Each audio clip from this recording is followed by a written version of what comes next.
Ramadan, forgetting the actions that we engage in the month of Ramadan. And when Ramadan leaves, we go back to our fast-paced lifestyles, our materialistic lifestyles, our lifestyles which have now become dedicated to consumption and profiteering, etc. And this is another aspect to reflect upon the month of Ramadan. Nowadays, when we look at the way that profit is being made through the manipulation of desires, through the manipulation of wants and presumed needs. And so Ramadan gives us the ability to resist those desires and what we presume to be needs, and so therefore gives us the ability to resist the manipulation that takes place today. When we think about the constant advertisement that we're bombarded with through our screens, our computers, our televisions, etc., taking us away from our purpose here. Our purpose here, we're here for a very temporary time, a very short moment, and we're here for a particular purpose, as God tells us, وَمَا خَلَقْتُ الْجِنَّ وَالْإِنسَ إِلَّا لِيَعْبُدُونَ. I have not created mankind and jinn except but to worship. Worship through dedication, worship through sacrifice, worship through servitude to God and service of others. That's our purpose. And so Ramadan brings that all together for us and gives us that upliftment through the consequences that we feel in engaging in those actions. So I think that's a brief kind of summary of the spiritual element of fasting. Jazakallah, thank you so much. Just to let you know, if anybody's listening on the radio, we are trying to, it is available on YouTube.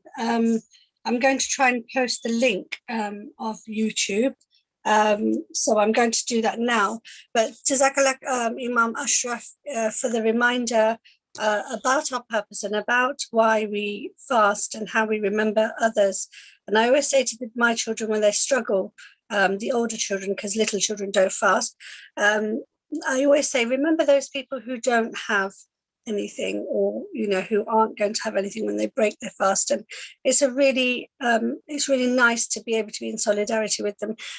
Sister Anisa, you always inspired me about remembering the poor, because every Ramadan you go and help orphans either in Turkey and Syria, and and also you talk about the health aspect. So I suppose fasting and eating the right foods and having strength. I mean, I've been really inspired by you at the beginning of Ramadan. So please share your wisdom with us, please. I don't know if it's wisdom. As Assalamu alaikum wa rahmatullahi wa barakatuhu. Peace and blessings be upon you all. Thank you for having me tonight. I am actually in Turkey. It is like nearly 10:30, so I should be engaged in a bit of sleep before night prayers. But first of all, I'd like to say, I'm so happy to see Andy and Sophie again, because really you really gave me inspiration this Ramadan, to know that you're not only fasting one day, but you're trying to do the whole of Ramadan. And like I said, you've got your breastfeeding and your moving house. It's beautiful. I really think it's amazing, because there are unfortunately a lot of people out there that don't take this month seriously, and they are not, they do, like the Imam said, they do kind of use this time as play, feasting too much. I see this all too often, and I'm always the naughty one who goes in and I'm telling the charities, stop. And this is not you, Asma, by the way, but I'm always telling the charities, stop giving out cakes in Ramadan, because this is not Eid. That time is for Eid. This time is a time to detoxify our body, to strengthen our immune system. This is because like the Imam said, we'd actually probably eat ourselves to death, and the stomach is the worst vessel to be filled, continuously filling it all the time. So, but again, going back to what you said, Asma, the reason why for me as a mother, I have taken my children to many places. We've been to Kenya, in the slums in Kenya. We have been to Gambia. We have been to Egypt. We've been to Turkey many times, and we're working with so many different orphans, subhanAllah, and widows. And the reason why I do this is so that they can understand that that, yes, there are children that are not fasting because they want to. It's because they don't have anything to eat. And once you take your families there and they see it, it's different than watching a video or being told by your parents. But when they see these desperate children, it really does not only soften their hearts, but it strengthens their character, and it puts their life, it gives them more of a purpose. Because I think that for me, growing up in London and being born and raised in London, there was a lot of competition all the time. People wanting the latest this, the latest that, and if it's not material, then it's educational. But to me, the most inspirational people that I have met in my life have been the poor, the uneducated, those ones who they have the biggest hearts, mashallah, tabarakallah. They are just genuinely loving people.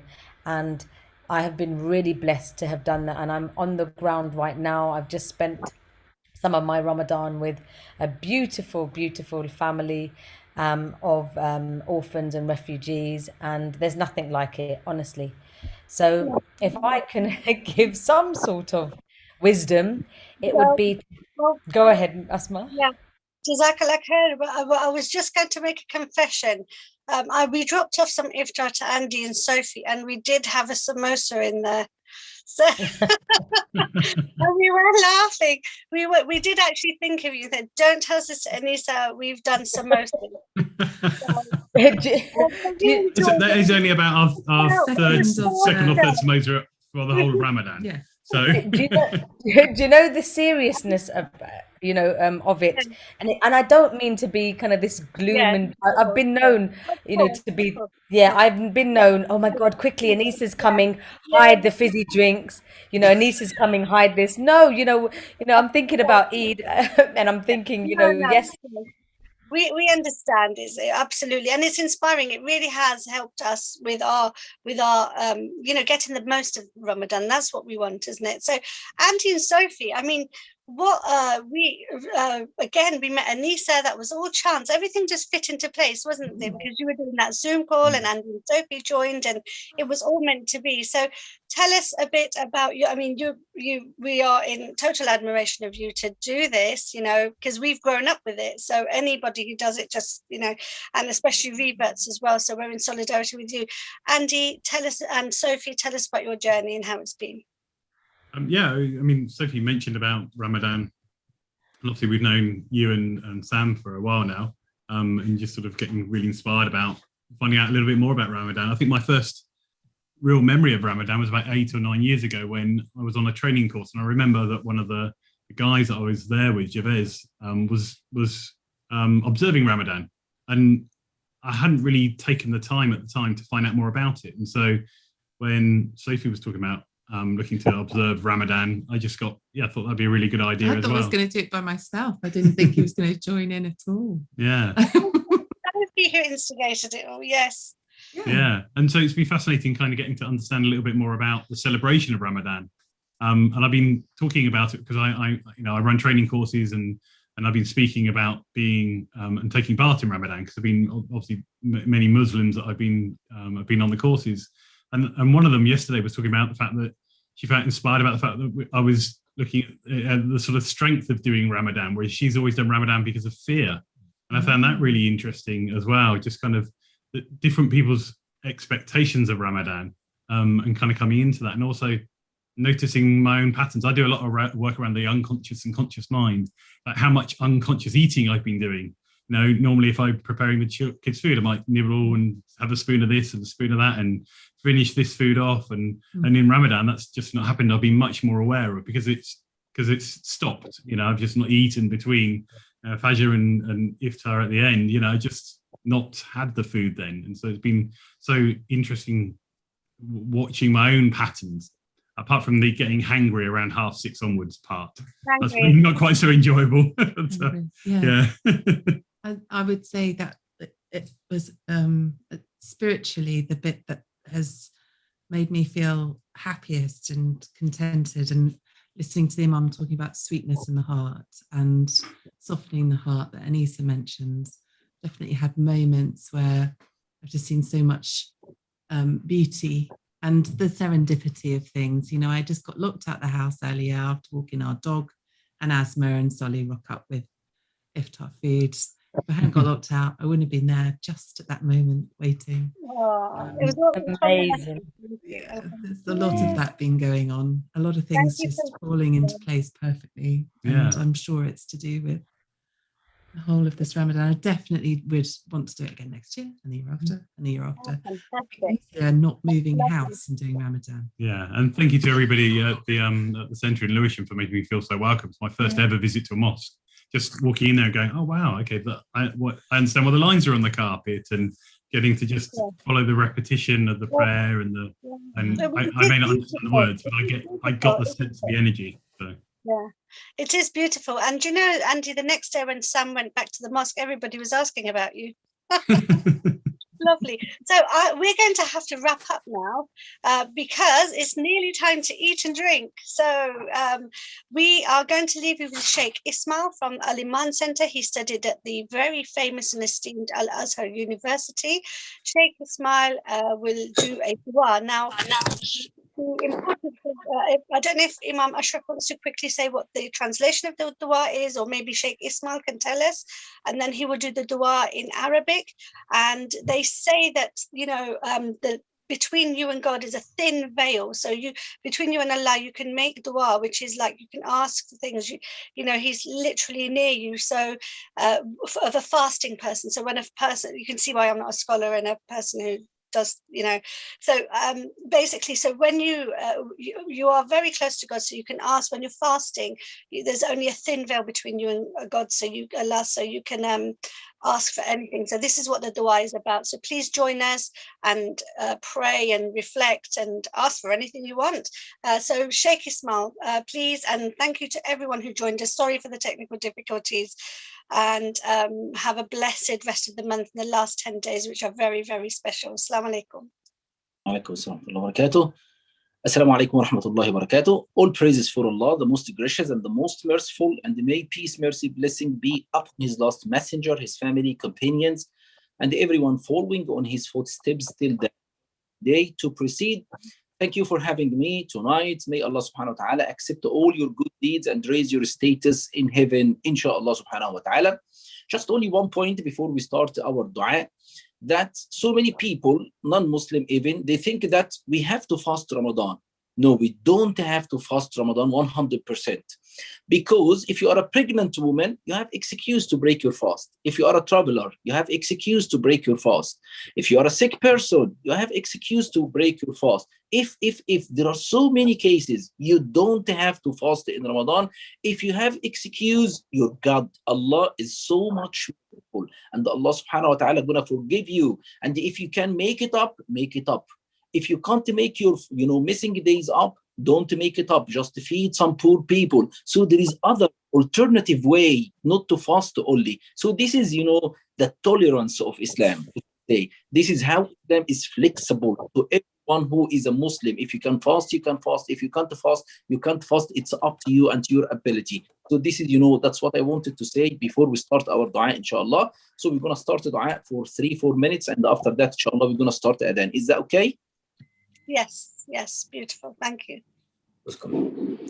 أعوذ بالله من الشيطان الرجيم بسم الله الرحمن الرحيم اللهم لك الحمد حمدا كثيرا طيبا مباركا فيه اللهم اهدنا فيمن هديت وعافنا فيمن عافيت وتولنا فيمن توليت وبارك لنا فيما أعطيت وقنا واصرف عنا برحمتك شر ما قضيت اللهم تقبل صيامنا وقيامنا وركوعنا وسجودنا واجعلهم خالصين لوجهك الكريم اللهم إنا نسألك الجنة وما قرب إليها من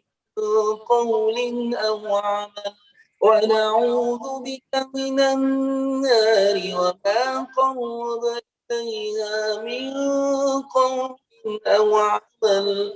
اللهم اهدنا واهد بنا واجعلنا سببا لمن اهتدى. اللهم اغفر لنا ذنوبنا كلها. اللهم اجعل القرآن العظيم ربيع قلوبنا وذهاب همنا وأحزاننا. اللهم ذكرنا منه ما نسينا وعلمنا منه ما جهلنا وارزقنا تلاوته آناء الليل وأطراف النهار على الوجه الذي يرضيك عنا. اللهم اغفر لآبائنا وأمهاتنا وإخواننا وأخواتنا وشيوخنا. اللهم اجعل خير عمرنا آخره وخير عملنا خواتمه وخير أيامنا يوم أن نلقاك فيه. اللهم اهدنا واهد بنا واجعلنا سببا لمن اهتدى يا رب العالمين. اللهم تقبل صيامنا وقيامنا وركوعنا وسجودنا واجعلهم خالصين لوجهك الكريم. اللهم إنك عفو تحب العفو فاعف عنا. اللهم إنك عفو تحب العفو فاعف عنا. وصل اللهم وسلم وبارك على نبينا محمد صلى الله عليه وسلم. So in this act, we ask Allah subhanahu wa ta'ala to accept our fasting, to accept our prayers, to accept our donation. We ask Allah subhanahu wa ta'ala to have forgiveness with us and with our parents and the parents of our parents. We ask Allah subhanahu wa ta'ala to raise our status in Jannah. We ask Allah subhanahu wa ta'ala for you as well, Andy and wife, to have blessing in your life. We ask Allah subhanahu wa ta'ala to bless all our life and to bless our kids. We ask Allah subhanahu wa ta'ala to make our life happy and to make our hereafter happy, inshallah. Wa ta'ala, wa jazakumullahu khayr. Amen. Thank you. Thank you so much. So we have 1 minute left for Azan. Yes. Yeah, so once again, Jazakallah khair to everybody. And yes, we ask Allah to bless all of us. We are so blessed to be with all of you and blessed to know all of you and blessed. And can I just say a special prayer for all the people that are suffering with COVID and India, especially Pakistan, all the other countries at the moment. Please say a special prayer. And inshallah, by next year, we'll be COVID free, inshallah. Inshallah.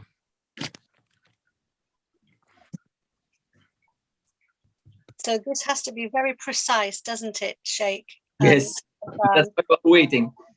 Yeah, So is it? There's lots of stations that literally have food adverts, and people are like waiting for the azan. There we go. It's 8:34. Enjoy your fast, and may you be rewarded. Thank you so much, everyone. I'm gonna start it then, inshallah. Allahu Akbar, Allahu Akbar. Allahu Akbar, Allahu Akbar. Ashhadu an la ilaha illallah. Ashhadu an la ilaha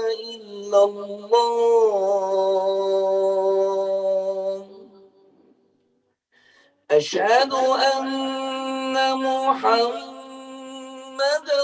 رسول الله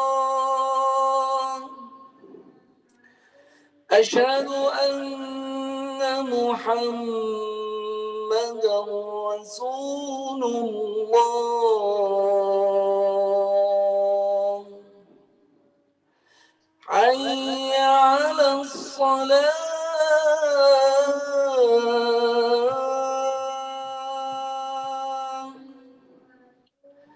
حي على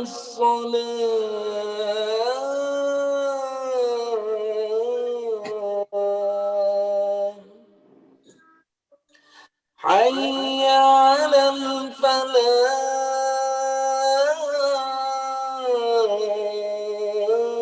الفلاح حي على الفلاح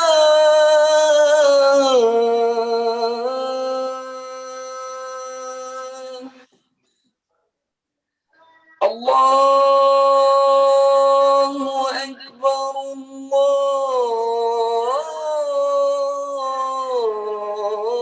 الله أكبر لا